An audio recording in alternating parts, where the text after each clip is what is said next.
Jenny, good morning. Are we just going into our introduction? Nobody's saying anything, just when we're up, we just start. Is that the plan?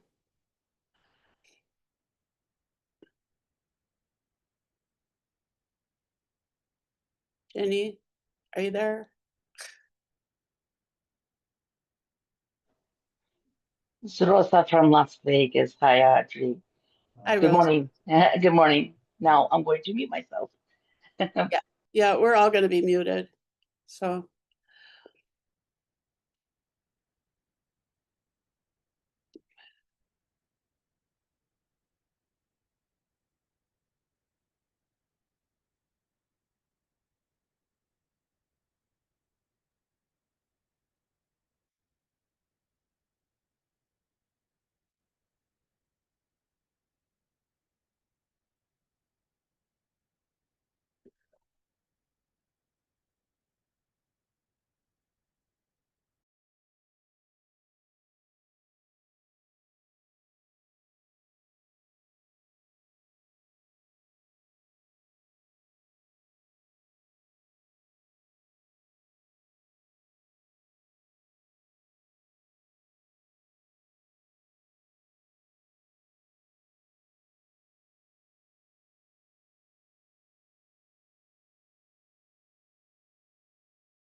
Hey, Audrey, can you hear me okay? Okay.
region here in the National Federation of Democratic Women's Western region. We are so glad to have all of you with us. I know more will be joining us as we go on, and we will just have them join us as we go and be sad that they missed the beginning. Of course, this is being recorded. All of you that are registered will be able to access the recording, so you can have that to replay, maybe show it in some of your club meetings. I want to thank you all for being part of this meeting. We've got some amazing state presidents I want you to get to know from our regional group. So we will start with Arizona. Judy Stahl is our president there, but she is not available today, being a good Democratic woman. She's in a Central Committee meeting. So in her stead, we have Amber Faith stepping in to represent Arizona. Hey everyone, it's really great to be here. Should I just jump straight into what we're Just doing you. out here in Arizona? Great. Nope, Okay. nope, So, just want to know you're here. Thanks so cool. much. Thanks. California, Monica Wilson, you're on our call. Oops, let me unmute myself. Good morning. Good to see everybody on this beautiful Saturday morning. Thank you so much for being here. Well, thank you. I am Ginny Ballou. I'm also the president of Idaho's Democratic Women's Caucus. So we have Idaho in the house, New Mexico. Do I have, are you on yet? Where'd she go? Well, we'll come back. I think she's on. Good morning. Greetings from the land of enchantment. I'm Julia Brown, president of the State Federation of Democratic Women. Thank you, Miss Julia. I didn't see you there. There you are. Thank you. We'll be hearing from each of our presidents in a little bit, but we'll get through that list of all of them so you know who they are. We've done Nevada. Sorry, I probably went out of order there. Miss Audrey. Good morning, everybody. So glad to see everybody on. And if I can just do a quick shout out, we have Jeannie Lum on from Hawaii. We're excited, and Lila is supposed to get on, but I haven't seen her yet, but I think she's coming as well. So I'm excited about that. Awesome. Thank you, Audrey. Utah, Catherine Vutez, I saw you're in there.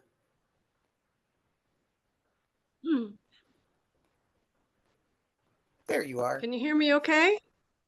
We gotcha. Okay, great. My name is Catherine Vute, and I am with the Women's Democratic Club of Utah, so the Utah chapter of the National Federation of Democratic Women. I am here to introduce Susan Merrill. That'll be in a minute. We won't do that yet. That'll be in a minute. Okay, What was we'll that? come back to you. I just want everyone to Okay. see and know who our presidents are. Washington, Yep. I've got Karen Chase. It's kind of our roll call. Hey, Miss Karen. Hey, thank you for setting this up. I'm Karen Chase. I'm the president of the Washington State Federation of Democratic Women, and really proud to be here with our Western Regional meeting today. Thank you so much. I also, Karen is going to offer us a land acknowledgement at this time. So we had done a recording also, but I can read it live right now also. Just want to check with Mary on that. All right, thank you. To start off our meeting, we do a land acknowledgement. And the land acknowledgement by itself is a small gesture that becomes meaningful when coupled with authentic relationships and informed action. But this beginning can be an opening to greater public consciousness of Native sovereignty and cultural rights. A step toward equitable relationships and reconciliation. So I hereby acknowledge that we gather today on the homelands of the original inhabitants of this land. As the original inhabitants of this land, the indigenous people continue to be the stewards of the land and waterways, where a way of life has been sustained with gathering, hunting, and fishing in their usual and accustomed areas since time immemorial. We respect their sovereignty and right for self-determination, and we honor their sacred women and spiritual relationship with the land and water. Thank you so much. We appreciate that. You know, we all know here living out in the West, it's funny, you know, of course, first people were all over this country, but in the West, it seems like we see it a little bit more because we've been here less time. But thank you so much for that. Now I'm so pleased to introduce our National Federation of Democratic Women's national president from Mississippi. It would be Miss Lovey West. Welcome. Thank you.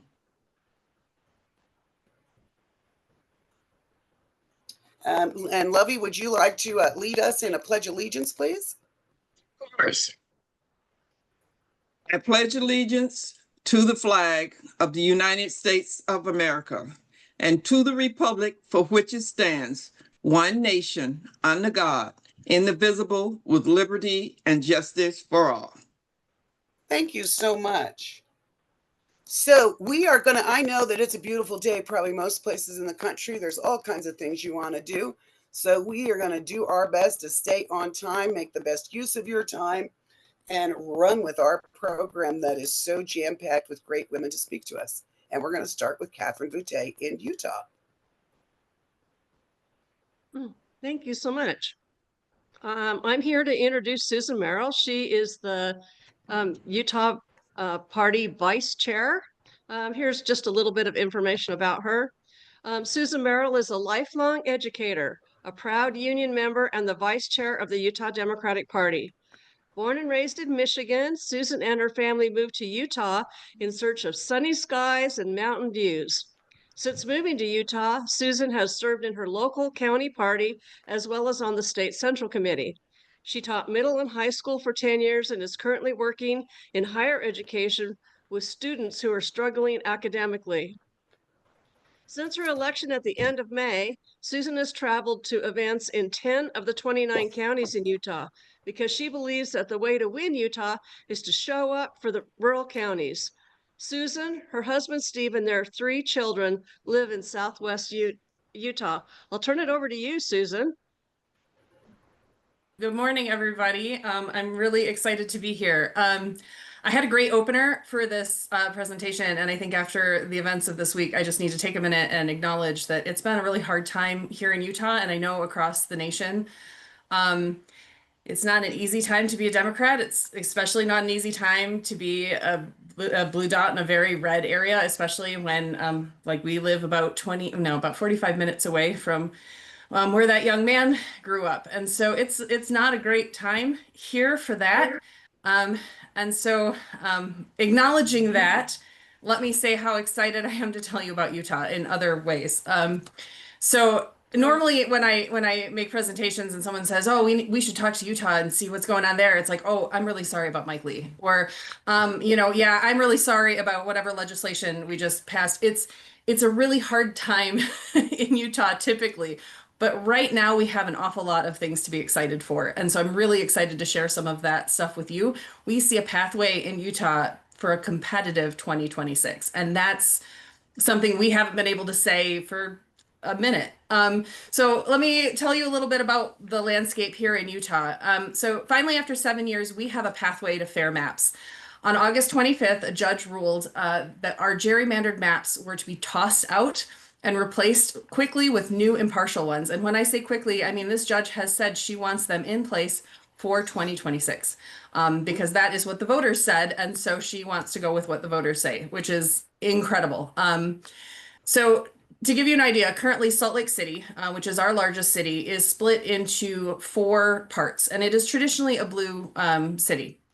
So if we get new maps where Salt Lake is either not split at all or split maybe in half, we're gonna have 1, maybe 2 flippable seats for 2026. So this is super exciting.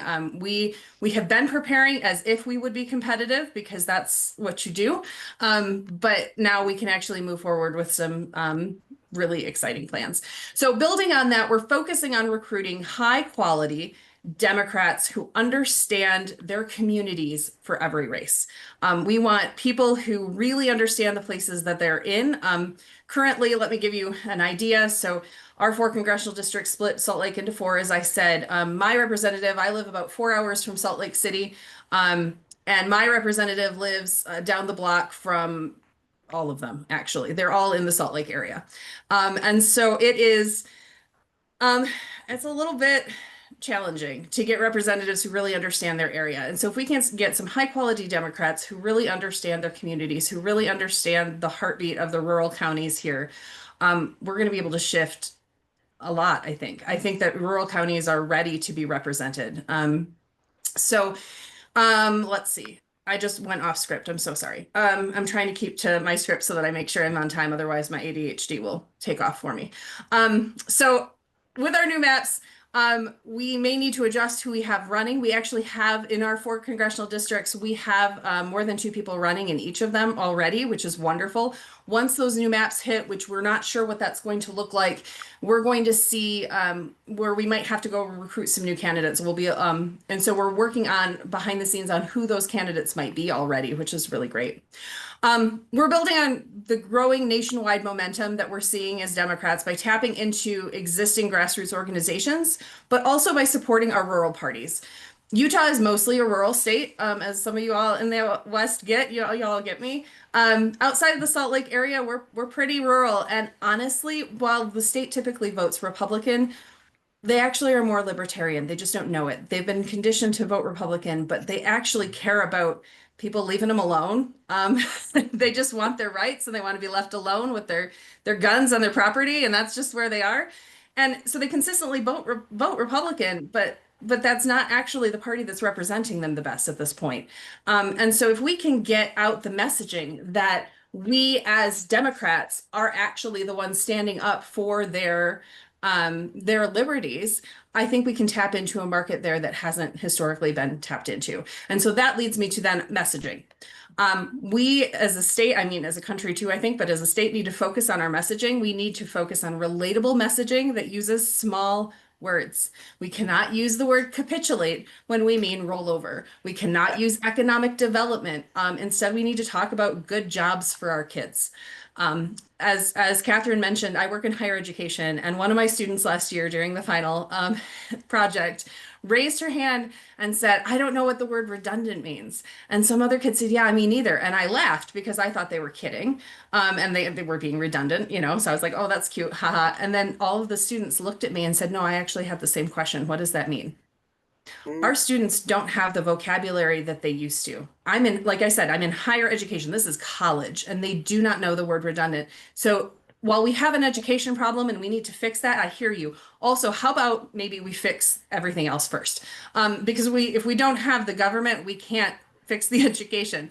And so we need to focus on smaller words that everyone can understand. This message needs to be targeted to specific areas in Utah. The issues where I live are not the same as the issues in Salt Lake City. And actually, in some cases, that varies by neighborhood. We need to tap into the people who are in those neighborhoods using small words, simple messaging, and talk about things like good jobs for our kids, right? Affordable housing, things that matter, and small words that we can use. We need to keep the messaging simple. I'm also very focused on helping our more rural candidates. As someone who lives in a rural area, our candidates are in some need of support a little bit, as most candidates are, to be honest. So we have some candidates in Utah who are 6 hours away from Salt Lake City. In Salt Lake City, we have some great training for candidates. Salt Lake County does an amazing job training their candidates. And I love that. But once you get outside of that, we call it the Wasatch Front, the area that's by Salt Lake City, all of the suburbs and everything, we just don't have a lot of opportunities for high quality trainings. And so what I'm going to do is help my candidates. And I think if you all already do this, then cool. Actually tell me so that I can maybe steal from you if I can. But if not, please feel free to steal this idea. I want to make sure that our candidates feel supported. And sometimes I know they want money, and that's awesome. I can't always help them with that. But what I can do is make it really, really easy for them to access high quality trainings all in one area that make sense for them. So on our website, we're going to have an area for candidate training.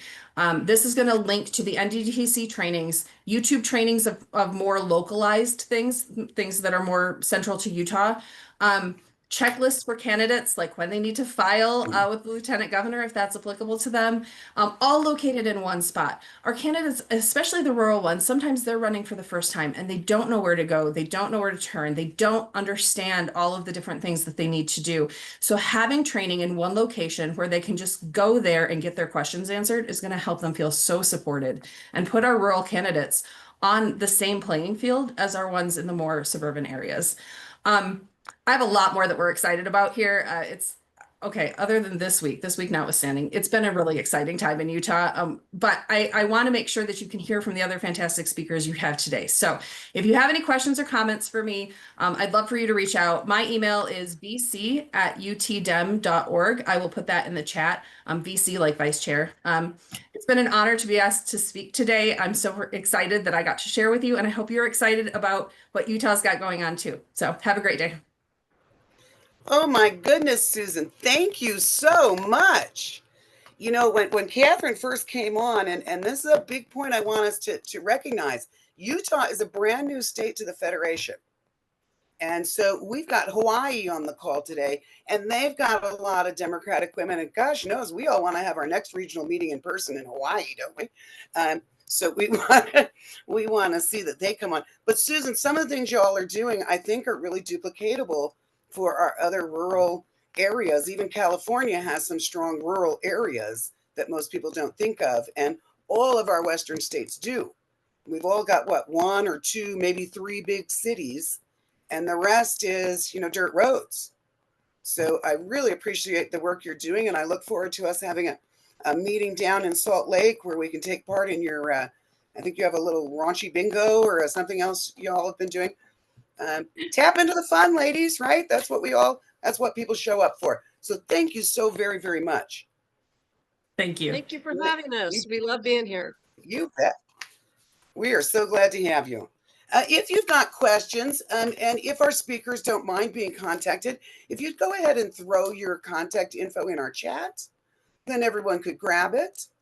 I think one of the things you're going to hear the most today is how the West is really trying to bond together, be a tightrope of each of our threads coming together to make a bigger, stronger impact.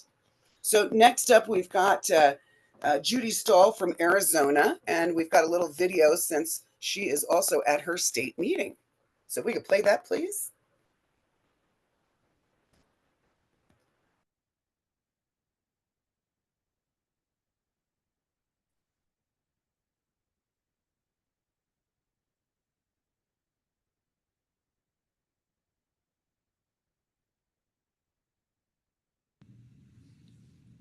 Greetings and welcome to the National Federation of Democratic Women's Western Region meeting. My name is Judy Stahl, and I'm the president of the Arizona Democratic Women. We are the state chapter of the National Federation, and pleased to be a part of this amazing community of strong, courageous, hardworking, and fun Democratic women throughout our nation. I am I'm in Phoenix. You can see in the background, I'm going to the Hall of Fame dinner tonight, and I'm going to be with some wonderful, courageous people there. But I will be with you in spirit tomorrow, which is now for you, when our meeting takes place for folks all over the country on Zoom. It's my privilege to introduce to you Amber Faith, who will be speaking about what's going on with Arizona Democratic Women. We have some wonderful events coming up, and we'll have many more in the new year, in the election year. So what I can tell you about Amber is that I've known her for over 5 years now, and she has been my right-hand woman in a campaign that I ran. She has a master's in public policy from American University, born and raised in Arizona. She's a dancer. She has a wonderful partner named Joe, and she's got 3 kitties and a beautiful burner dog named Maggie. Amber is bright. She is a quick wit. She is absolutely amazing she's a Gen Z. Woohoo! She's under 30 years of age. So she's got that going for her. And I'll just tell you that one thing that Amber said to me a long time ago is that she feels like an old woman in a young woman's body. And I think that's an excellent place to be. A lot of us could go a long way with that. I don't know how that sounds, but I'm keeping it in. Anyway, she has been working very hard as a campaign manager. For me, she has worked with congressional campaigns. She's worked with mayoral campaigns. She's a fundraiser extraordinaire. She's extraordinarily creative. And she will share with you about the upcoming events going on with Arizona Democratic Women. And we hope to see you all here sometime soon. Please enjoy the meeting today.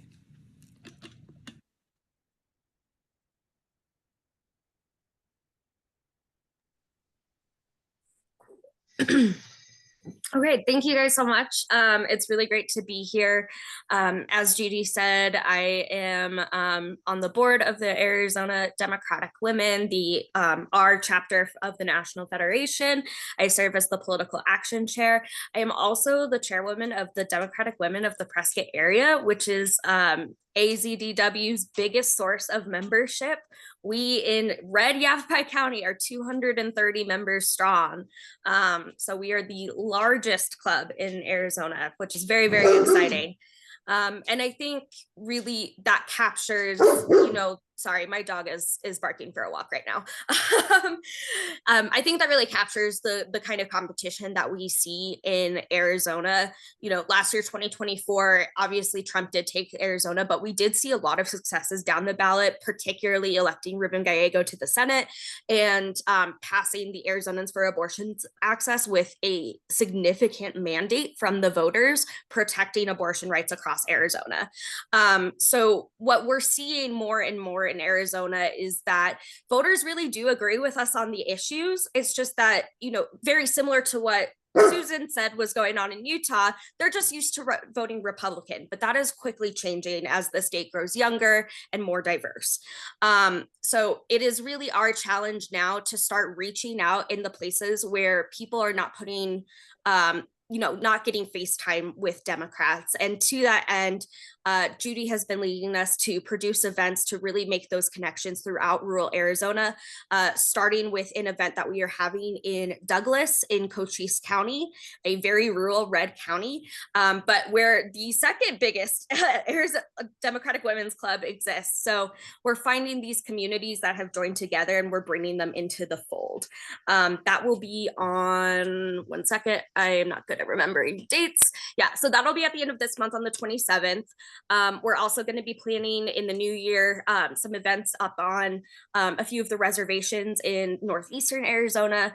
Native outreach is really so critical. We have a great group in Arizona called the Arizona Native Democrats that does year-round organizing across Arizona's 22 federally recognized tribes. And fun fact, Arizona Native voters vote Democrat 98% of the time. It's a matter of turning them out. So there's a lot of really great people across Arizona who are sort of finding people in those margins who agree with us and are just not getting to the polls. Another event that we have coming up, sorry, I don't have a script and I have ADHD. So if this is all over the place, I'm sorry. So another great event that we have coming up is going to be our big fundraiser in December. It's our second annual Women for the Future. We have great speakers for that. We have Mayor Kim Gallego from Phoenix. We have Secretary of State Adrian Fontes, who of course is running for re-election. We have NFDW Vice President Christine Pelosi speaking for us. And I believe Ginny is going to come out and speak with us too. So that's very exciting. And so again, that's going to be about building. Yes, Maggie, we hear you. Again, that's going to be about building connections, raising funds for organizing. And then I'll just mention, one of my main focuses going into 2026 is really building up youth votes and youth connections and building messaging that's actually going to resonate with young voters, because they are a huge demographic across Arizona. We have 3 major universities here in Arizona where many graduates end up staying after they finish their college degrees. And so that is a huge untapped voting demographic here. And so I think we really need to kind of switch gears in how we talk to young voters about what's really matters. Like, we need to have that understanding that Gen Z is now the second generation in a row that is worse off than our parents. It is, you know, we are now like millennials were the generation where they had, you know, a full-time job and a side hustle. Gen Z is the generation that has a full-time job and multiple side hustles in order to make ends meet. I am a perfect example of that. My partner and I both have full-time jobs. That's what pays our bills, but to build for our future, we have our side hustles. So we really need to think about how we talk about the economy and talk about, you know, getting by on just one job. You know, having a job that fulfills your need so that you can still have time for your family and time for your passions.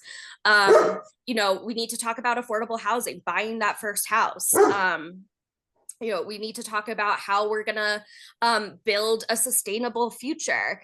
Environment is very important to Gen Z because, you know, we're pretty sure our kids are gonna inherit a post-apocalyptic wasteland at this point.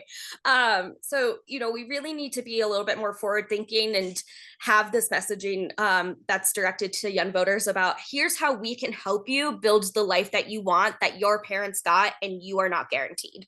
That's what we need to be talking about with young voters. And so that is something that I'm going to be very focused on with AZDW, working with Judy and of course, Tony Dennis. And yeah, that's what we got going on in Arizona. Thank you so much for having me. Thank you. Oh, I muted myself again. Amber, I want to ask you, we had advertised this, and it's going to be a bit of a roundtable, which we're not because we're doing it individually and we're not together. But I'd like to ask you a follow-up question of, because you are one of our younger members, and what would best appeal to voters your age? How can we, got ideas on what makes them show up besides free pizza and beer? Yeah, I mean, free pizza and beer really does work. It's why Turning Point Arizona was like so successful. That's all they did was free pizza and beer. And so one of the great things that we have in Arizona is an organization called Keep Arizona Blue Student Coalition, which was founded by the fantastic Francesca Martin. And literally, it was founded as a counterbalance to Turning Point, which is great. And they've been intensely successful by using free pizza and beer. So what we're seeing is because people agree with us on the issues, it's just that kind of first step. But I think in terms of keeping people, like, again, it's kind of retooling what issues that we're talking about. I'm sorry, I just don't care about capital gains taxes. I just don't. I'm sure it's an issue. I don't care about, like, I don't know, like the weird culture where it's like, just leave people alone. That's my thing. That's how most of people our age, like, it's when you get into, like, you know, like talking about like, oh, well, like, you know, the Republicans are trying to take off this way. Yeah, that's really bad. But like, we're not the ones doing that. So like, we'll come and help if you'd help us. You know. Thank you. Yeah. So I think talking about like more affordable housing, more about good jobs for us, not for our kids, for us, so we can have kids. That's really the messaging, because my generation is probably the most open generation in terms of like, you know, anti-racism, you know, protecting trans rights, protecting LGBTQ rights. So we feel like we're solving that, and we don't need to get into that fight because we're doing that. I appreciate that. I'd really like to know that we could maybe encourage you to be part of our National Growth and Development Committee for bringing those ideas of how young people can do. So I thank you so much. Yeah, absolutely. You know, ladies, we're always told about how we need to get more young people, how we need to get the people that are not involved. And I can't agree more coming from Idaho, because it does not matter in this state how much a candidate spends or how good they are at the job. They will lose only getting between 31 and 34% of the votes. So I have always felt we are not going to turn like Republicans. We might get a few just because they're done of the crazy too. But what we need to be finding are those unengaged voters, the non-registered, the native people that are just like, forget it, you guys have screwed us over too many times. The young people are like, what's in it for me? Get them an issue that matters to them, and those are the people we need, right? Those are the people we need, the ones that haven't voted before. And then when they show up, oh my goodness, will the scales tip. So next up, we've got Monica Wilson is our state president, but I believe Carolyn Fowler, maybe Monica could introduce our amazing Carolyn Fowler, and Carolyn will introduce our speaker. So California, please take it over. Yay, is Carolyn going before me or? Oh, there she is. My friend. Greetings, I'm here. Take it away. So I am here as the new chair of the California Women's Democratic Party. I have the honor of being elected right after Carolyn Fowler, who is a great chair, a great mentor, a great cheerleader, an awesome person to just have in my corner, and is willing to take phone calls about any and everything, whether it's about the caucus, whether it's if I'm struggling, I'm a councilwoman in the city I live in, whether it's a struggle I'm having on city council, or just if I want to vent. So Carolyn has done such great work for the California Democratic Party, and it's just an honor for me to introduce her. I'm going to keep this short because I know she has a lot to say, but it's just been an honor succeeding her as chair, and an honor to be here this morning introducing her. So Carolyn Fowler, take it away. Thank you, Monica. My pleasure. California is in the house. We're always up to something, as they say. I'm here to introduce our speaker, Assemblymember Tina McKenna. I have to send her apologies. Assemblymember McKenna is on the floor of the House as we speak. Yes, California, this is our last day of approving bills for the governor to sign. Actually, it's September 15th. They were in the House till 3 a.m. this morning, and they were right back at it at 8 this morning. So what she asked me to do, I will give a little brief intro of her. I hope you'll put up her photo. I'm going to talk about some of the key legislation that she's that's going to the governor to sign, as well as some of the work she's been doing as chair of the legislative caucus for LA. So I have the distinct honor and pleasure of introducing my sister friend and member from the California 61st AD, Tina McKenna. Tina embodies the very essence of our theme, standing together for justice.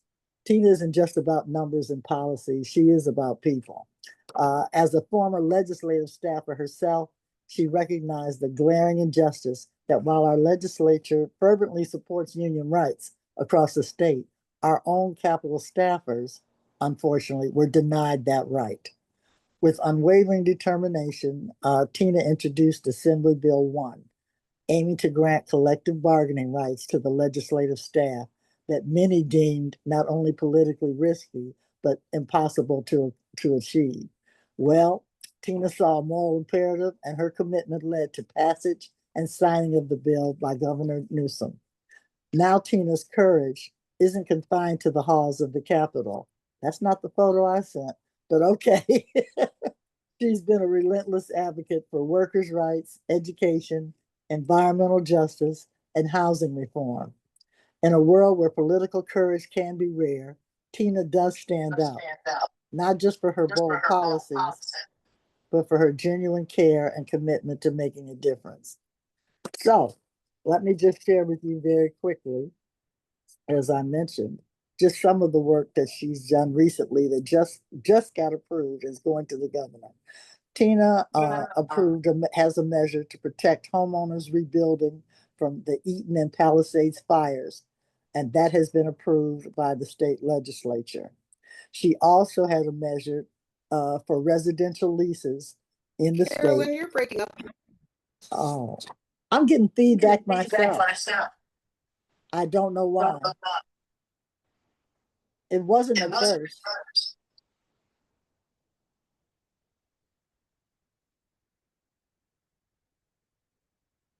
And I got something that comes up at the bottom of my screen. saying log in. Am I still with you guys? Yes.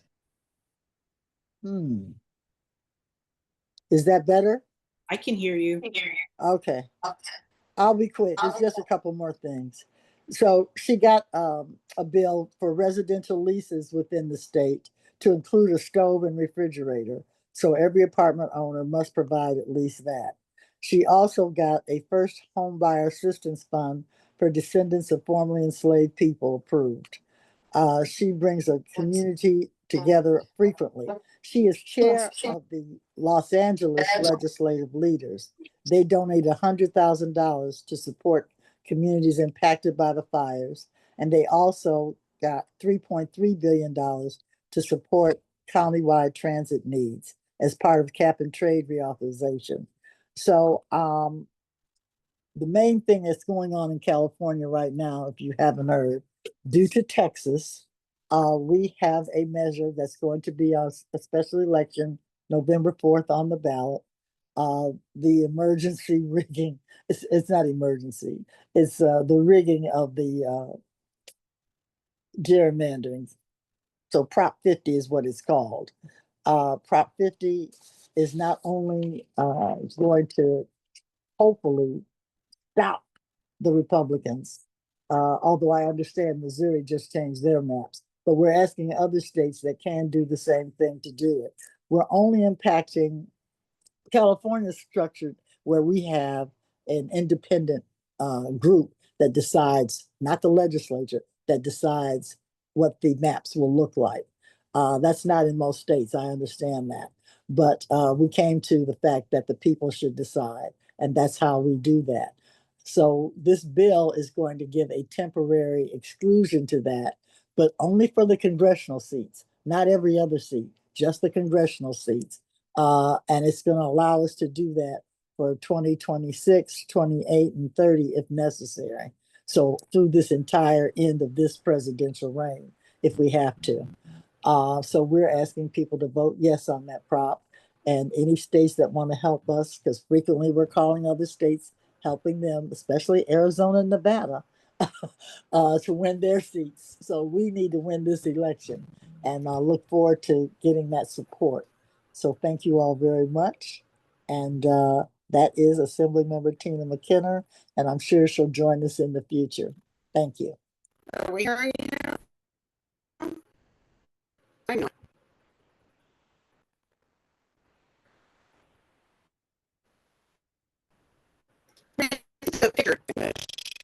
Something is going on with the sound.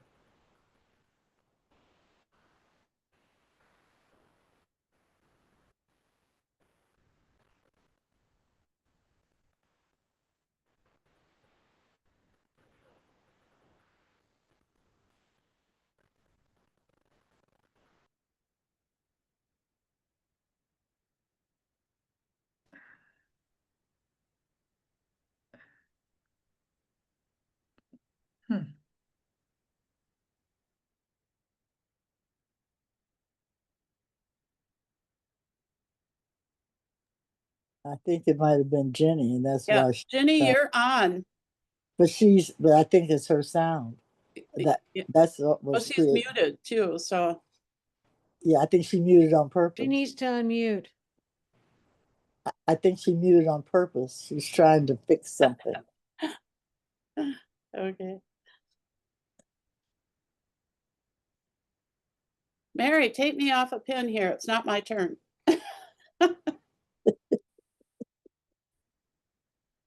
You don't enjoy looking at yourself?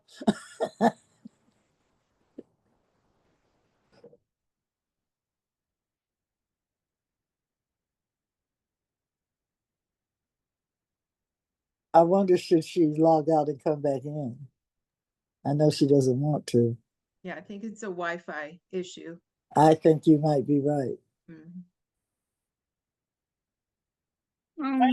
Why don't we go ahead to Julia Brown while Jenny is getting this fixed. Mary? Well, Jenny was gonna do, oh, you're gonna skip ahead? Jenny is gonna do Idaho next. Becky Lopez. Yeah, I seem to have frozen up for a minute. I do apologize. Audrey, thank you so much, Carolyn. I will we'll make a point to get that information better and clearer so that we can have that for all of our members. Audrey, I know you're on a time crunch. If we can have you introduce the great state of Nevada and your speaker. Not yet. Not yet.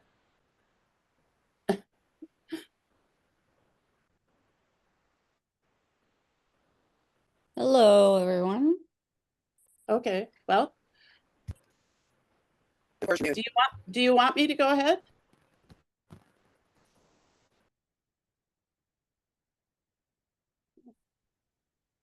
Yes. Okay, I will do it. I wanted to make sure she was here. So anyway, it gives me great pleasure to introduce the next speaker. She is a former state senator, president pro tem. She's a 30-year former lieutenant colonel in the U.S. Army. She's an ordained minister, former pastor, and serves on the Global Social Justice Ministry. In addition, she championed the ERA both in Nevada and on a national level. She's received many awards, including one from the Nevada Federation, and in 2023, she was awarded Legislator of the Year. She's a sought-after speaker, a fighter of justice, a mother, and a friend to many. She now lives in Sparks, Nevada with her fiance, Doretha. And I can honestly say I have never had a boring conversation with this woman.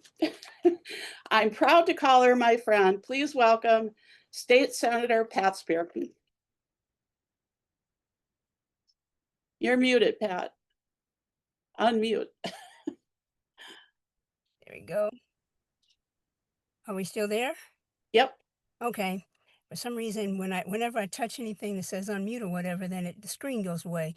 So, good morning, and I hope you can still see me because something just happened and my screen went away. There we go. I'm in between meetings, so I'm in my car, and I hope you can see me okay. Yes? Yes, okay. So thank you all, first of all, for having me. It is such an honor. And here's the thing that I know about when women, when we put our minds to something, we get it done. And we get it done without a lot of rigmarole and a lot of, who's going to get the credit and who's not going to get we don't, that testosterone doesn't even impact how we talk. I often say to people as a minister, and I go back to Genesis, and I hope this doesn't sound like I'm discounting anyone's faith tradition. I'm not, but mine happens to be Christian. But in Genesis, when it says, God says, let us make human beings, the other person, the other us, was Sophia. And Sophia is wisdom.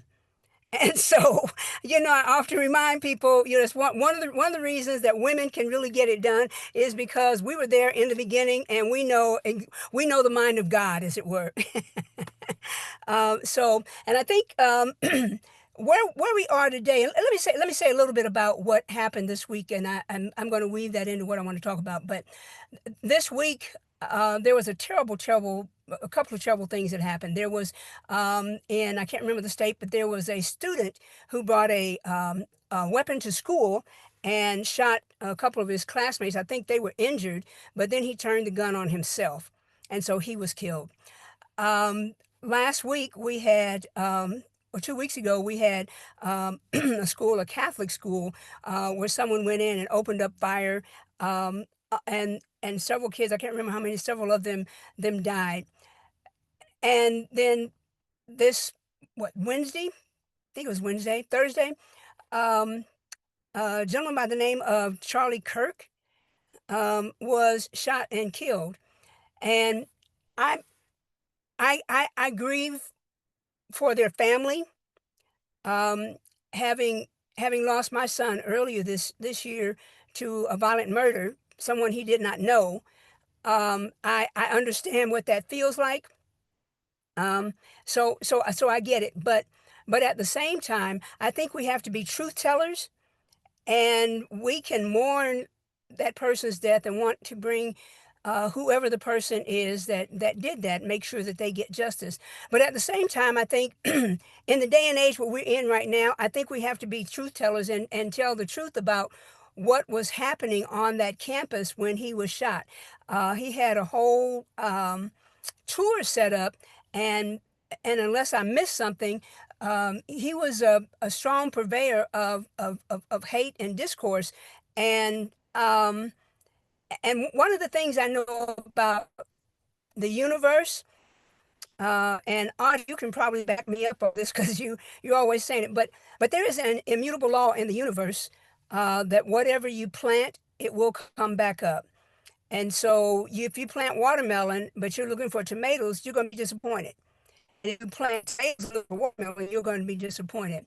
So there are a lot of things that are going on in the world. And then all day Friday, the rest of Thursday and all day Friday, that's all you heard.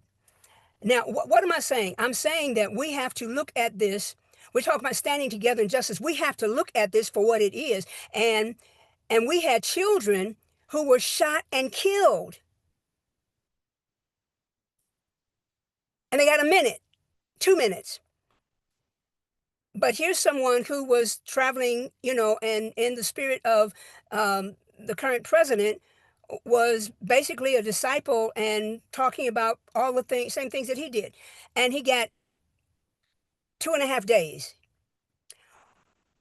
Why is that important? It's important because we're in a day and time where people are trying to twist history, where people are trying to say one thing that happened long ago and then make it sound like it's something that happened yesterday. And so when we talk about standing together in justice, I think one of the things we have to do is we have to tell the truth.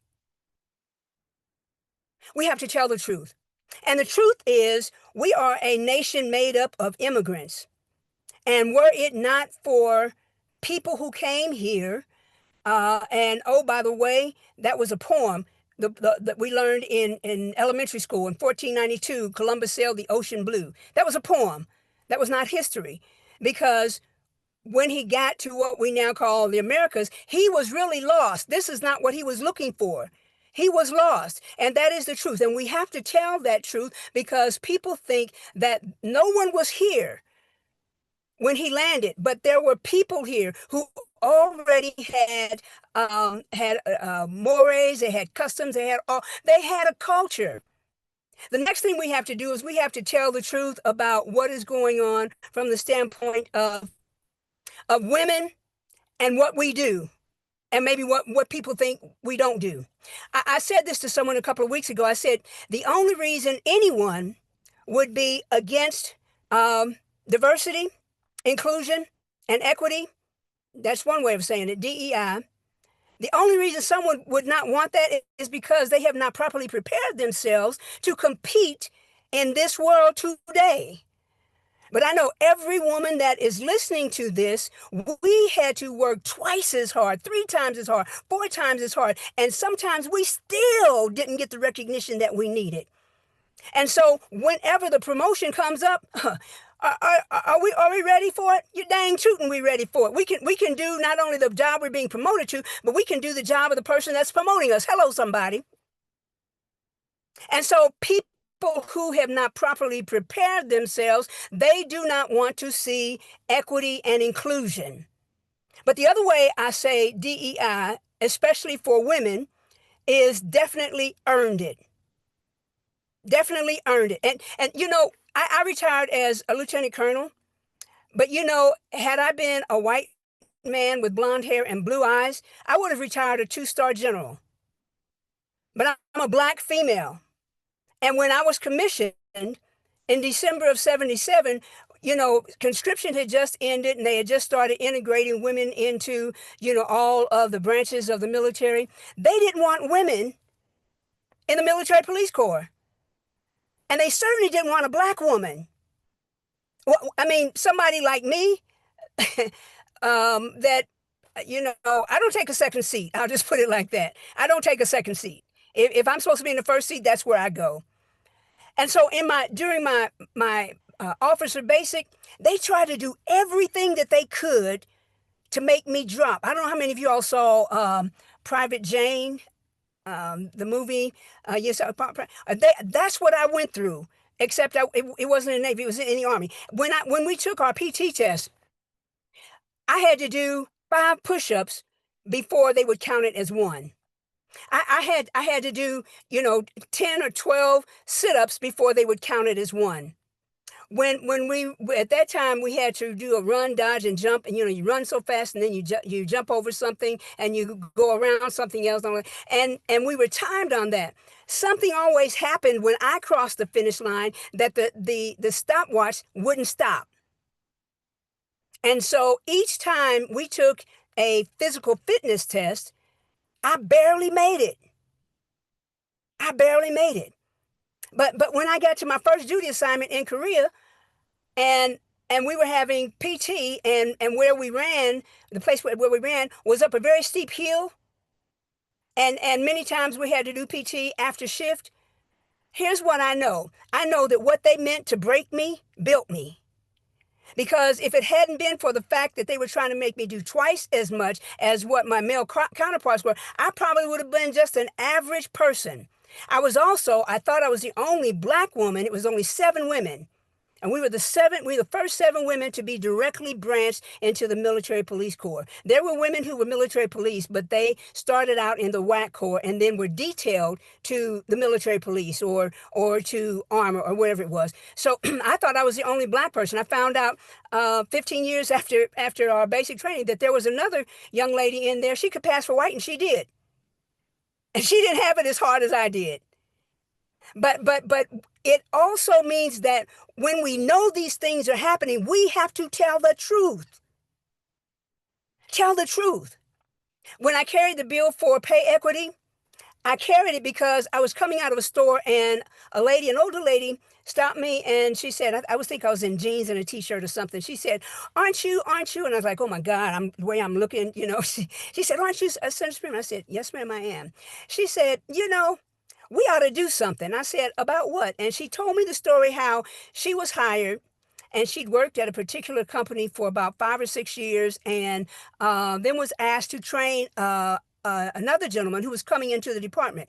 And she trained him, and eventually, in about 3 or 4 years, he was promoted, and he became her supervisor. And she said to me, she said, I'm living in an apartment. And she told me what size. She said, I'm living in an apartment. It's a 2-bedroom because that's all I can afford. She said, but I ran into him one day and we were talking, and he said, oh, you ought to come over and we'll throw some steaks on the grill and, you know, talk to the family and everything. And she said, steak, where do you live? And he told her. And it was in a rather affluent place in Clark County. And she said, how can you afford to live there? I mean, that costs. He said, what do you mean? He said, you know, we got paid the same thing. I saved my money. I did the right thing with it. And she said, what do you mean? He said, I made X number of dollars, and I'm sure you did. You probably made more. And she said, no, I didn't. She said, when I retired at half the amount he retired at. Tell the truth. Tell the truth. That's how we stand in solidarity. That's how we make sure that justice is done. And so I carried that bill for pay equity so that people like that woman would not be disadvantaged because of their gender. And it is the strongest pay equity bill, to my knowledge, in the state. I'll say this, and I think I'm going too long, but when I passed it the first time, I carried it in 2017, and it didn't make it out. It made it out of committee, made it out of both houses, but the governor wouldn't sign it. So I brought it back in 19. And when I brought it back in 19, I called up Patty Arquette and I said, listen, did you mean what you said at the Oscars when you said it's time for women to be paid equally? She said, yeah. I said, I've got a bill and I'm going to be testifying on it. I would be honored if you would come and testify with me. Can you do that? And she said, sure. Tell me when and tell me where. And she was so committed to the pay equity. She was doing something. She was doing a project in Germany and came back over here on Wednesday. Got in here Wednesday morning, got on a plane Thursday evening so she could be at the state capitol to testify with me Friday afternoon. And when she started, she said, "This is the Patty and Patty show right here, okay?" and she testified and she talked about various stories. And when we brought it the second time, you know, the Chamber of Commerce got hung up on, well, the fines, you know, the fines, and it was, you know, start off the first time that it happened, it was $5,000, and it was $10,000, and it was $15,000, and Chamber of Commerce and all the business people, and that's why the governor didn't sign it the first time, because they ran over to the governor's office and told him don't do it. Well, in 19, I said, you all are concerned about the fine, so what do you want it to be? And they told me, they said, well, you know, we can start it like at 5,000, but, you know, we maybe cap it at 10,000 or something like that. But 15,000 is too much. I said, okay, so if I put that in there, will you all support the bill? And they said, yes. And the person who was with the legal department that was in there, and she was helping to make sure that they understood the legal parts of the bill. When they left, she looked at me and she said, I don't ever want to be in a shooting match against you. I said, why? She said, I know what you did. I said, what do you mean? Because what happened was they were focusing on the money. And see, women, this is where Sophia comes in, because we've had to do things many times, and we had to figure out a way to make it happen and sustain it. They were focusing on the fines, but what I put in the bill was the fines were lowered. But every time someone in that company received a paycheck, the clock starts again. What does that mean? That means you can't wait the person that has been agreed. You can't wait them out. Before that bill, all you had to do was wait 2 years and then statute of limitations. But you can't. Every time somebody in that company, and I don't care if it's the CEO, every time somebody in that company gets a paycheck, the clock starts again. And I mentioned that because one of the things that I kept focusing on, and I told Patty about this, I focused on the lady, and she must have been 70 something, I guess. And when she told me that story, I got back in my car and I cried. I said, this can't be. This can't be. But it was. And so if we're going to stand together with justice and for justice, we have to be the ones telling the truth.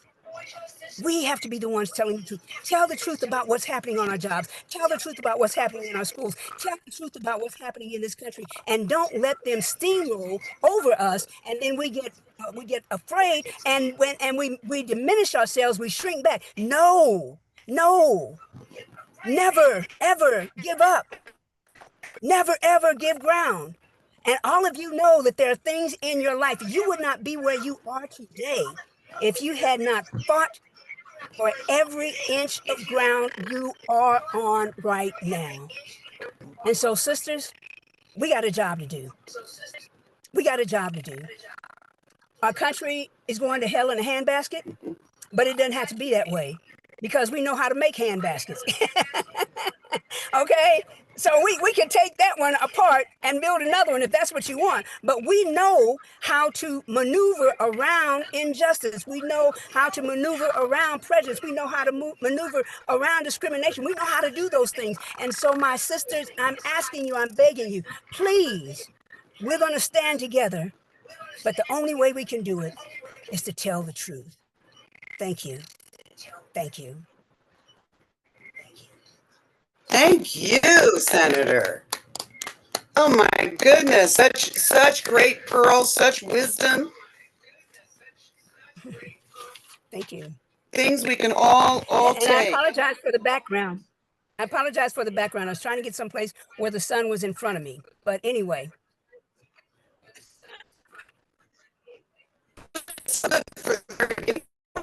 I thought you were at the office. So you did great. I have to say real quickly, I worked for Bruce Willis and Demi Moore when she got made. And shortly after it was done, I had a guest come into the restaurant I was working for.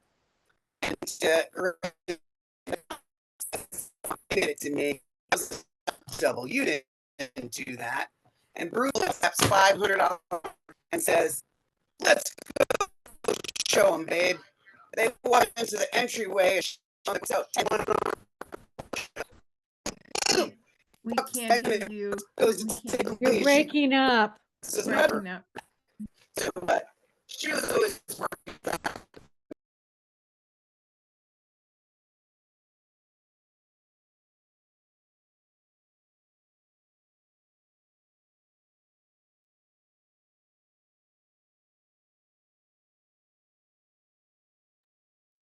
Can't hear you.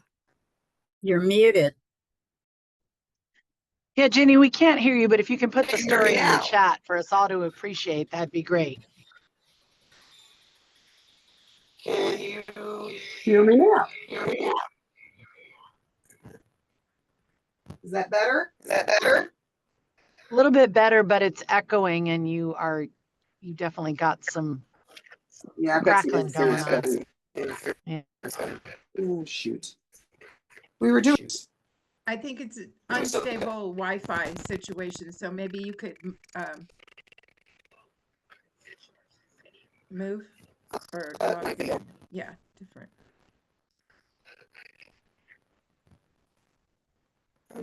Julia, will you start, please? Is that better? Thank you, Jenny. It gives me great pleasure to introduce the New Mexico guest speaker. Pamela Herndon currently serves in the New Mexico House of Representatives for House District 28. She serves as Vice Chair of the House Health and Human Services Committee and is a member of the House Appropriations Committee.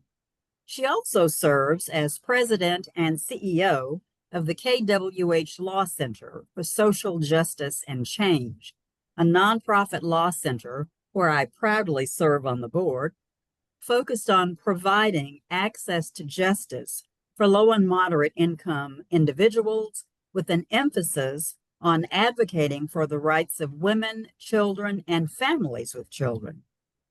She has served as a senior trial attorney with the Department of Treasury, as an assistant attorney general for New Mexico, and as a deputy cabinet secretary for the New Mexico General Services Department. Pamela is a graduate of the Howard University School of Business and the University of Texas School of Law. She's admitted to practice law in Colorado and New Mexico and before the U.S. Supreme Court. She's been recognized as the Public Lawyer of the Year by the Public Law section of the New Mexico State Bar, as the Lawyer of the Year by the Albuquerque Bar Association, and she has been featured in Essence Magazine, an international magazine focused on the outstanding accomplishments of African Americans. She's the recipient of the 2025 Henrietta Pettijohn Award, an annual award given to honor an attorney who over the years has been a trailblazer or made a significant impact in empowering women in the legal profession. Now, in her spare time, Pamela occasionally hosts community-focused programs on KUNM Public Radio in Albuquerque. Ladies, and if there are any gentlemen online with us, let me introduce Representative Pamela Herndon. Thank you, Julia, and I hope that you all can hear me very well. It is a pleasure to be here with you to be a part of this wonderful roundtable as we unite and make a commitment to civil rights and equality for all. I just want to let you know that today we are gathered as a collective body with a bound vision. And I want to tell you that that vision recognizes that we must defend the freedom and uphold our democracy. And I'm going to tell you a story about just 3 areas where we can look at how justice played a major role in our country in the past and what justice item we are looking for today. And it is our duty to ensure that the promise of justice is real and tangible for every person residing in our communities throughout the country. So those three items I want to tell you about is I want to take you back to 1955 and the time when Rosa Parks refused to surrender her seat. The African-American community of Montgomery, Alabama, they stood for justice. And then I want to tell you about the suffrage and gender equality movement, particularly about Seneca Falls Convention in 1848. And remember those first women's rights convention in the United States that brought together hundreds of advocates, including Elizabeth Cady Stanton and Frederick Douglass, for example, to demand equality. So we've been fighting for this justice concept for a long time. And the last one I'll tell you about is a labor rights and union solidarity issue that occurred. And I want you to remember back in 1894, that the Pullman strike existed and thousands of railroad workers walked off the job to protest wage cuts and poor working conditions, leading to the establishment of, guess what, Labor Day that we celebrate today. All because these individuals that I just named stood up for justice. But let me tell you about the big issue that we're looking at now. The Supreme Court just decided a case on September 12th of 2025. And one of the people who spoke out against that decision was Supreme Court Justice Sonia Sotomayor. And so she was speaking on the Stephen Colbert Show the day that that decision came down, and she offered us a poignant reminder. She said, justice is not just something that happens in isolation. It is something that we build together, one act of courage and compassion at a time. So I want to tell you just a little bit about that decision, and I'm going to stay within my 4 minutes, so I won't run over. In a 6-3 decision in the case known as Vasquez Perdomo versus Nome, the Supreme Court granted an emergency request from the Office of the President that temporarily halted a Los Angeles judge's order that barred roving patrols from snatching people off California streets and questioning them based upon how they look, what language they speak, what work they do, or even if they just happen to feel like they wanted to grab them. But both Los Angeles Federal Court and the Ninth Circuit Court of Appeals had ruled that these actions amounted to illegal racial profiling. So the Supreme Court, I want you to know, they issued an unsigned order that overturns those decisions. This gives immigration agents now a green light to once again stop anyone they guess that they think is here illegally, even if the central reason for the stop is race. So under the decision that the United States Supreme Court made, that can happen. But I want to tell you about the justice woman who stood up, and that's Justice Sotomayor. So she raised her dissent, and in her clear alarm was a dissent, and she warned that this decision raises risk turning Latinos into second-class citizens. In her words, we should not have to live in a country where the government can seize anyone who looks Latino, speaks Spanish, and appears to work in a low-wage job. Rather than stand idly by, I'm telling each and every one of you who are here as a part of this roundtable that we are looking at constitutional freedoms that are lost. And Justice Sotomayor said, I dissent. We should not have to live in a country where you just look like you might be Latino and you lose your right to be here. And Justice Sotomayor said again, I dissent. So standing together for justice is not merely a call to action. It is a powerful affirmation that change is possible when our voices are raised in harmony. And the AAUW has stood for many years for justice, and it's important that our voices are raised in harmony. But for those who refuse to be silent, we must also refuse to stand for injustice. We must stand and lift up for others. Our commitment to civil rights and justice is rooted in the belief that every person deserves equal protection under the law and the opportunity to thrive. Whether we confront racial discrimination, gender bias, economic inequality, or threats to voting rights, which are right now on the table. So we have to watch out and be careful for that, because if we don't have our right to vote, then we won't have a right to change things. And people who are in office right now who should not be there because they are not protecting our democracy. And we must take a pledge to make sure that we are standing up for justice. And justice is not the work of courts alone, nor is it defined solely by statutes or politics. It lives in our everyday choices, our willingness to listen, to learn, and to stand in solidarity with those who are marginalized or oppressed. As we deliberate today, as we work together in this roundtable, let us remember that our advocacy does not end when this discussion closes. It is sustained by our ongoing commitment to action. So let us leave this roundtable emboldened, not by the passion in this room, but by our unwavering faith in each other. Let us commit to creating spaces where every voice is heard, every right protected, and every barrier to equality is dismantled. As Justice Sotomayor said, justice is built together. Let us continue that work side by side in the days to come, in the years to come, and never let justice die. And thank you all. It's been a pleasure being here with you today. And I will see you on the justice trail. Thank you. Oh my goodness, the wisdom and the encouragement. Just thank you so very much. Everyone that's missing this really needs to see our recording, because you're just giving us just what we need, ma'am. Thank you so very much. It's been a pleasure to be with you, and thank you very much. Thank you. It is now my distinct pleasure to introduce to you the speaker from Idaho. And we've had to do a little shift around with people having other commitments for today.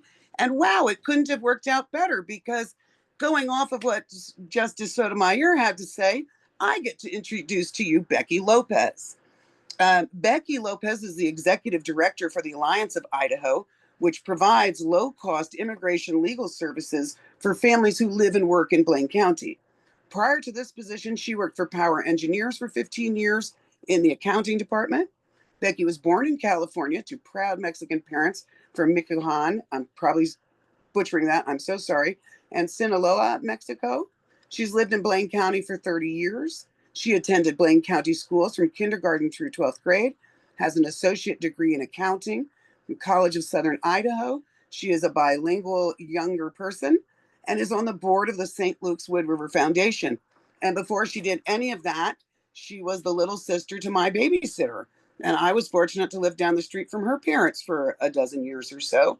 And I've always been so proud seeing what she keeps coming up with and is doing, and the impact she makes in our community, something we all need. So if I could please hear from Miss Becky Lopez.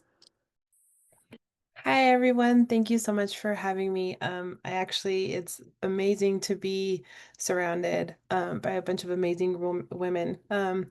Everything that you guys have mentioned about immigration is happening. Like it was mentioned before, we provide immigration services at a low bono cost in Idaho. And we're probably in Idaho still, well, yet we're not seeing what is happening in California or in other states, but it's coming.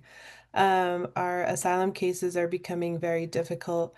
Of obviously racial profiling, people getting pulled over and be taken by ICE, our families going into ICE check-ins and doing what they were supposed to do.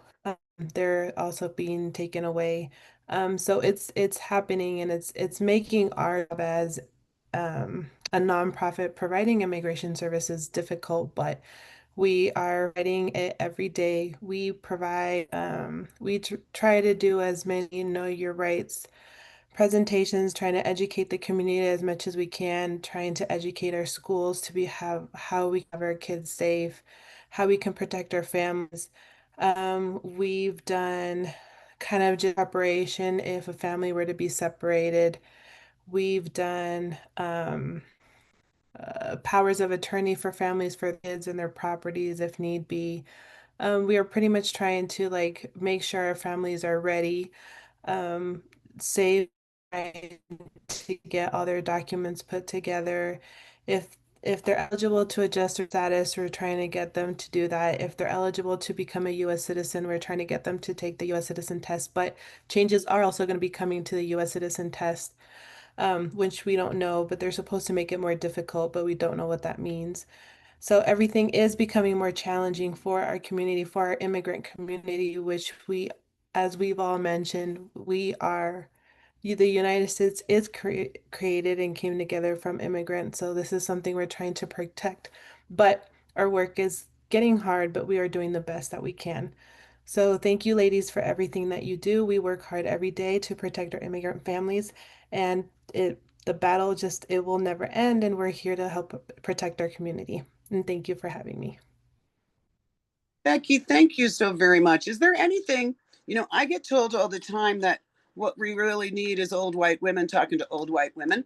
But I need to know from a young Latino woman, what do you need us telling each other? How can we best help the immigrant community that we see around us and don't know how to reach out to? The immigrant community and see, there's a lot of things with the immigrant community. They just, in Blaine County, I'm not going to speak for other states, but for example, in Blaine County, there's a lot of families that just don't know what to do with their immigration case. So we highly recommend them to see an attorney, to educated about what the court system is like, what the ICE check-ins is like, what their case is like, if they have a deportation order, if they don't have a deportation order, what all that means, how they can protect their family members. What we have been seeing a lot with our clients is that there's a lot of people out there on social media pretending to be lawyers and they're not, and they're promising them work permits, they're promising them residency, and it's not true. And they're literally paying thousands of dollars, and they're getting literally seeing 10 clients in my office telling me got a fake social and a fake work, and they didn't even know because some random person on social media, was promoting that they get them a work permit and a residency for, I don't know, $5,000, and in their desperation, they pay it. It's fraud.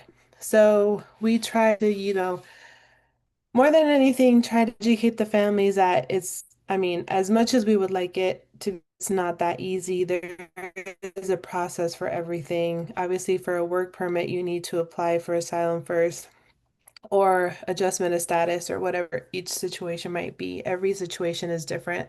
So you need to see an attorney.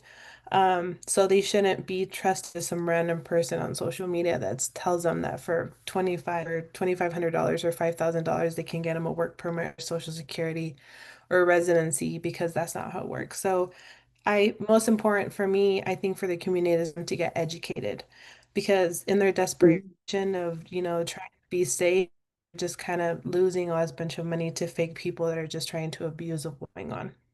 So to stay educated in anything. So do you think there's an opportunity that our clubs around the Western region could be working with the Latino community and saying, hey, we'd like to help you host a educational? Because I know I had one really sweet old man one time, and he says, I'm thinking I should go down on payday with a bus at Winco. And I went, and then tell them to get on. They're not going to do that. They're going to run. And so is there a way that we as outsiders... Yeah, right now the run. Yeah, I was like, is it going to be white? Don't do that, Richard. No, don't bring a bus. Is there things we can do besides donating to worthy organizations like yours? And please put the way to do so in the chat. Thank you. You most definitely, I know besides in Idaho, a lot of states, there's a lot of immigrant nonprofits that are doing this work. So if other states, if you know of a local nonprofit that's providing immigration services or helping, kids, there's an SIS program, which is Special Immigrant Juvenile Status, which is one of our biggest projects as well. Try to inform them to go to our local nonprofit and to get educated. For us, we try to educate within Idaho, but we've also talked with people from Montana, from Washington, from surrounding states. So yeah, support your local nonprofit, support your governors, we need more representation out there, more support. And if you guys want to donate to Science of Idaho, so we work harder and do more presentations and get the information out there, so our families can stay safe, I can put our link on the Thank chat. you so very much. So appreciate Thank you you so and much, all the work ladies. you're It was doing. an honor. So ladies, you can Thank see you. how we are hearing from people that are in organizing at the top of that world to our state representatives and senators. It's just across the board, people that are working for the same things we care about. I'll ask people in Idaho when I first meet them, and I'm pretty sure they're Republican, that I'll tell them, are you happy with the way things are? Because if you are, keep voting the way you have. But if you're telling me that things aren't good, then maybe you should try voting for Democrats, because you've been voting for Republicans this whole time. We got 19, 17 total. We're not the ones making your life hard. So maybe you should look around. And I really appreciate hearing from this wide spectrum and a couple of people that are under 50. And it's just so great. And now we're going to get to hear from someone a little more at the top of that food chain. Karen Chase from Washington, here to introduce Shasti Conrad. Thank you. Thank you so much, Ginny. And I will say I am so inspired and feel so inspired and hopeful and in community from hearing from these strong leaders across our Western region. And I'm just so appreciative that we've got this opportunity. And now today, it is my pleasure to introduce Shasti Conrad. Shasti was not able to join us today, so I sent a video. She serves as the chair of the Washington State Democratic Party and as vice chair of the Democratic National Committee. She's also the first woman of color to lead the Washington Democrats and the youngest woman ever elected as a Washington State Democratic Party chair. Her leadership is rooted in years of experience as a grassroots organizer, campaign strategist, and national leader. She previously served as chair of the King County Democrats, and her career includes working on campaigns such as President Barack Obama, Senator Bernie Sanders, and Vice President Kamala Harris. She brings not only political expertise, but also a deep commitment to building an inclusive, people-powered movement that lift up women, communities of color, and working families. Please join me in giving a warm welcome to Shasti Conrad as we watch her video. Hello, everyone. Let me start by saying a big thank you to Karen Chase for that warm introduction and for her outstanding leadership. I am honored to be here with all of you. I wish it was in person, but thank you to all of our leaders and organizers and visionaries who remind us of the power of women standing together. As your DNC Vice Chair, I carry with me the stories of so many women in our communities who are fighting every day, not just for themselves, but for justice that lifts us all.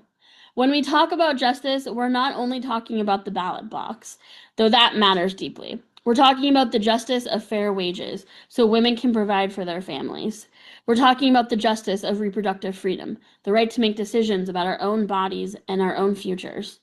We're talking about racial justice and climate justice and immigrant justice, the understanding that our struggles are interconnected and so must be our victories. Standing together for justice means rejecting the attempts to divide us. It means remembering that when women of all backgrounds, Black, Brown, Indigenous, Asian, immigrant, LGBTQ+, rural, and urban, lock arms, we are unstoppable. We are the backbone of democracy. I know the challenges ahead are real. We face coordinated efforts to roll back our rights, to silence our voices, to make us feel small. But history has shown us that women, united, are never small. We are mighty. From suffrage to civil rights to today, it has always been women who have carried movements forward. So today, I ask each of you, stand tall in your communities. Keep organizing, keep telling the truth, keep fighting for justice. Not alone, but together. Because justice is not just an ideal. It's a practice we create every day by showing up for one another. Let's stand together, let's work together, let's win together for justice, for equality, and for the future that we know is possible. Thank you. Wow.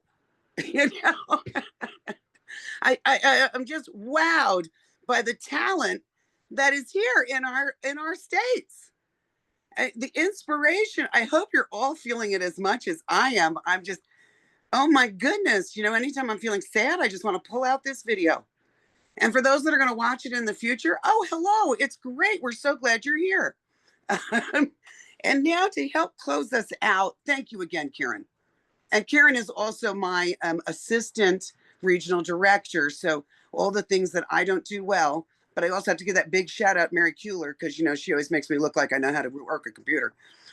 So now we get to hear from Christine Pelosi, our first vice president of the National Federation of Democratic Women.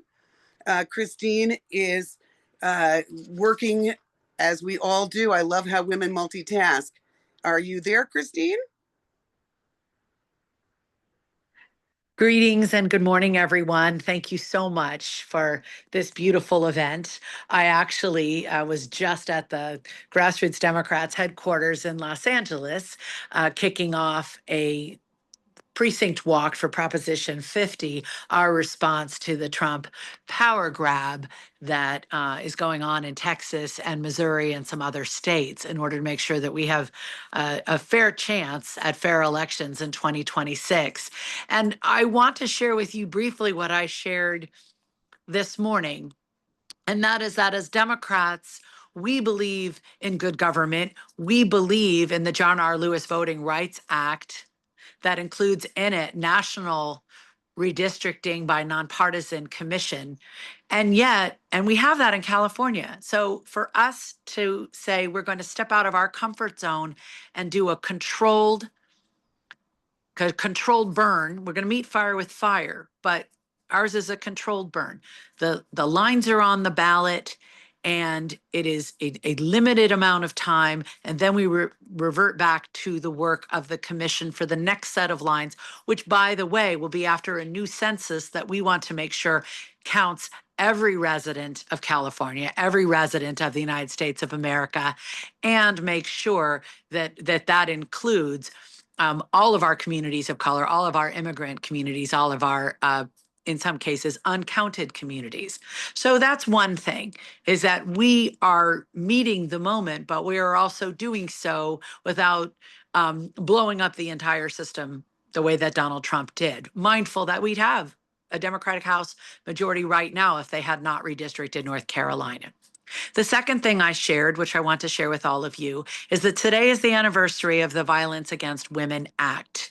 Such an important, groundbreaking, generational piece of legislation reauthorized over and over again under Democratic presidents, and authored originally by Joe Biden and then reauthored by Gwen Moore and Sheila Jackson Lee and so many others.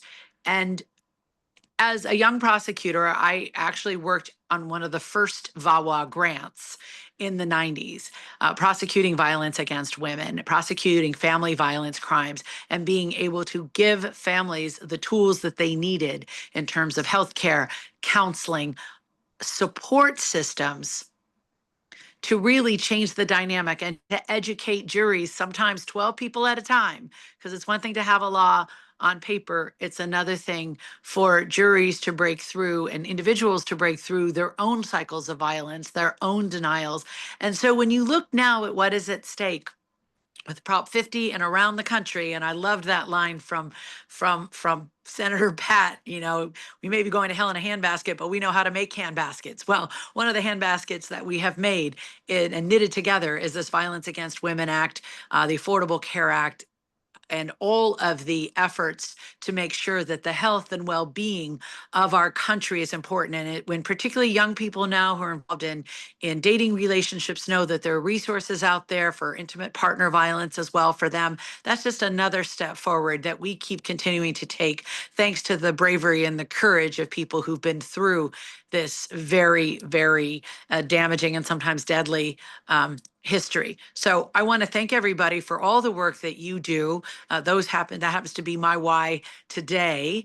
And also let you know, as your first vice president of the National Federation of Democratic Women and as the advisor to the Women in Blue Committee, we will be back in action as Women in Blue, and we're going to have two events. Carolyn Fowler and Hazel Thomas will be our program co-chairs. We will be meeting on Zoom the first Saturday of Women's History Month, as we've come to do, Saturday morning on March 7th. And then also we'll be having a live reception in conjunction with the Democratic National Committee's spring meeting, date TBD. So I encourage all of you women in blue to keep showing up for your communities, for your families, for your sisters in service. And we'll see you on the front lines out here on Prop 50 in Virginia and New Jersey and Pennsylvania, and in all the places that have elections this fall. And then for International Women's History Month in March of 2026. We'll see you then too. Thank you all so much for everything you do. Oh, thank you, Christine. We do appreciate it. It is so such an honor to get to work with you and the work you do.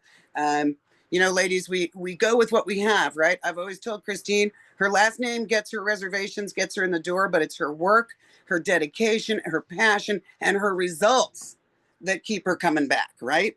So I thank you all so much for what we've gotten. This is just a little taste of what happens at A Woman in Blue. This is just a taste of what happens at our, oh, thank you, I'll do that.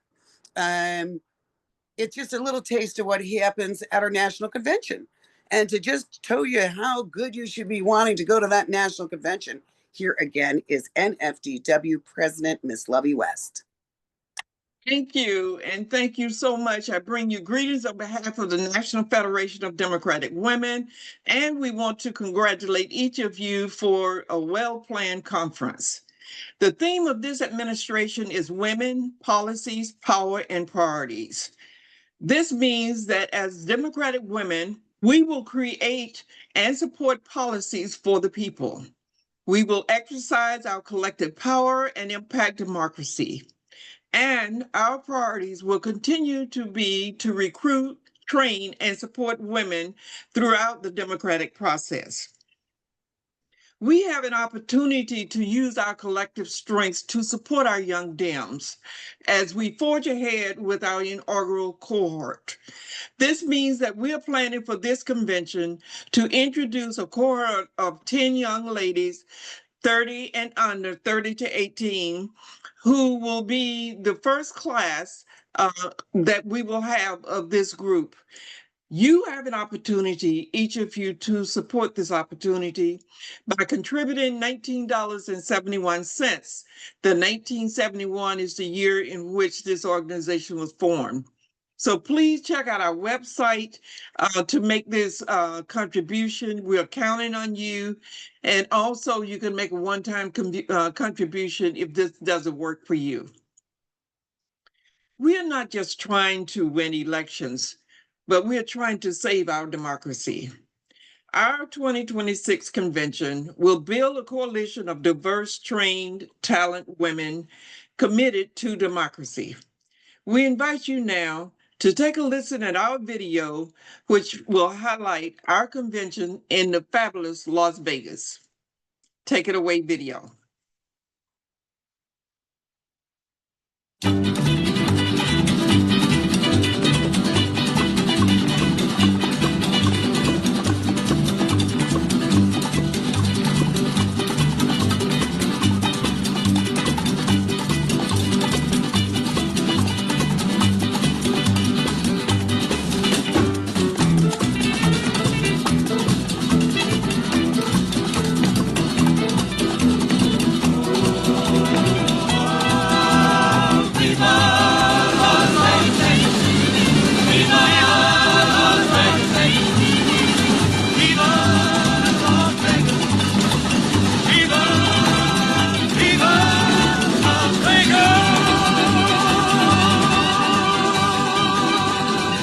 Everybody. My name is Shelley Berkeley, and I am the mayor of the fabulous city of Las Vegas.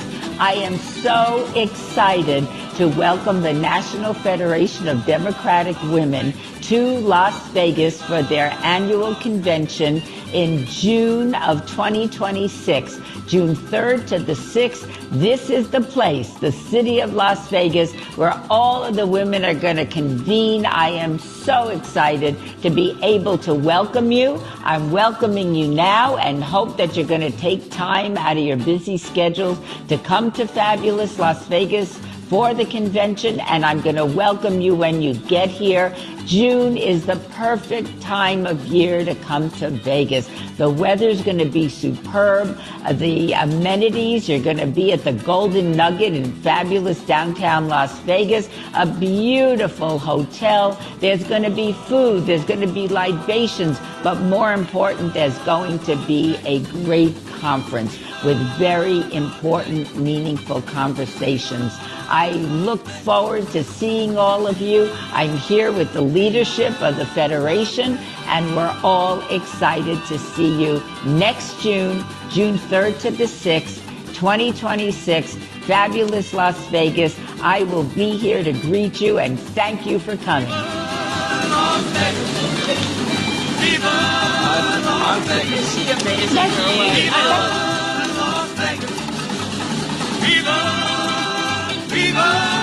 Las Vegas!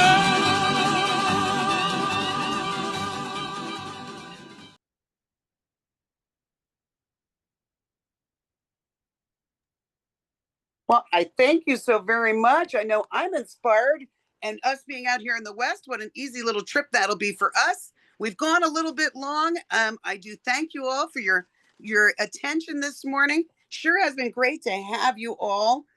Let's be sharing these. Share these pearls of wisdom. I'll be posting some of the ones I grabbed. Hey, let's all get out there and post what we heard that was just so inspiring. I thank you again for your time this busy Saturday, and go out there and change some seats. Bye now. Can we take a group photo? Oh yes, a group photo, please. You have to Everyone get disable on the- there. You got